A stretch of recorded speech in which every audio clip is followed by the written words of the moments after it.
கொலை பண்றவனை கண்டிக்கிறதுக்கு முன் வரல, அதை குற்றமா சொல்ல, கொலையே நடக்கக்கூடாது, தமிழ்நாடு தென் தமிழகம் அமைதியா இருக்குன்னு சொல்லி பேசினா, இந்த மாதிரி பட்டப்பகல் ஒரு இளைஞர் தப்புன்னு சொல்லி பேசினா அதுக்கு ஒரு வழக்கு போடுறதா?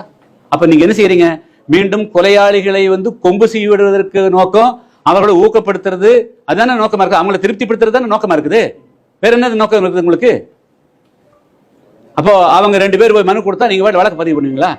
ஏன்டா ஏன் கொலை நடக்குது, அதுக்குண்டான காரணம் கண்டு அதை கண்டிக்கிறது விட்டு போட்டு, அதை தடுக்கிறது விட்டு போட்டு ஒரு மீட்டிங்ல பேசினா என்ன இருப்பது? எப்ப பேசுறாங்க? நாங்க மீட்டிங் போட்டு நீங்க எல்லாம் பண்ணுங்க பேசினாரு. இந்த சம்பவம் நடந்த பிறகு இந்த சம்பவம் ஏன் நடக்குது, ஏன் நடந்திருக்க கூடாது, இனிமேலாவது நீங்க திருந்துங்க, நார்மல் வாங்க, பொது அம்சத்துக்கு வாங்கன்னு சொல்ற போது அதுக்கு நீங்க வழக்கு பண்ணுங்க. அப்ப உங்களுடைய நோக்கம் என்னன்னா, மீண்டும் நீங்க அப்பீசிங் மெத்தட், நீங்க அவங்களை திருப்திப்படுத்துறது தான் இந்த அரசோட நோக்கமா இருக்குது. வன்முறையாளர்கள், அருவாள் தூக்குறவன், கொலகாரனை திருப்திப்படுத்துறது தான் இந்த வழக்கு போடுறதுடைய நோக்கமா இருக்குது. அதை நாங்க பாத்துக்கிறோம்.